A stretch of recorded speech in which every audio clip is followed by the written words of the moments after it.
దేశంలో పెట్టుబడుల కోసం రాష్ట్రాల మధ్య తీవ్రమైన పోటీ ఉందని, ఆ పోటీని తట్టుకుని రాష్ట్రానికి పెట్టుబడులు సాధించేలా అధికారులు పనిచేయాలని ముఖ్యమంత్రి నారా చంద్రబాబు నాయుడు అన్నారు.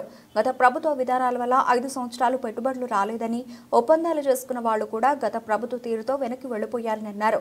ప్రభుత్వ టెర్రరిజంతో పారిశ్రామికవేత్తలు పారిపోయారని సీఎం గుర్తు చేశారు. ప్రభుత్వాలు తెచ్చే పాలసీలు సమాజంపై అత్యంత ప్రభావం చూపుతాయని, పరిశ్రమల వర్గాల అవసరాలు, కంపెనీల మంచి చెడులు కూడా ప్రభుత్వాలు చూసి పాలసీలు రూపొందించాలని సీఎం అన్నారు. రాష్ట్రానికి పెట్టుబడులు పెట్టడానికి వచ్చే వారికి గౌరవం ఇవ్వాలన్నారు. వారికి అన్ని రకాలుగా అధికారులు సహకరించాలని సీఎం సూచించారు. పెట్టుబడులు పెట్టే వారిని ప్రోత్సహించేలా ప్రభుత్వంలోని ప్రతి ఒక్కరూ పనిచేయాలని, దానివల్ల మన యువతకు ఉద్యోగ ఉపాధి అవకాశాలు లభిస్తాయని సీఎం అన్నారు. ఏ పాలసీ తయారు చేసినా ప్రజా ప్రయోజనాలతో పాటు పారిశ్రామికవేత్తల గురించి ఆలోచించాలని, అప్పుడే పోటీని తట్టుకునే పెట్టుబడులు సాధించవచ్చని సీఎం అన్నారు. ఒక పెట్టుబడిపై చర్చ మొదలైతే దాన్ని సాకారం చేసే వరకు ట్రాక్ చేసి దాన్ని ఫలవంతం చేయాలని సూచించారు. సచివాలయంలో మంగళవారం సీఎం చంద్రబాబు అధ్యక్షతన state investigation promotion board meeting జరిగింది. ప్రభుత్వం ఏర్పడిన తర్వాత జరిగిన తొలి మీటింగ్లో పలు పెట్టుబడులు ఒప్పందాలపై చర్చించారు.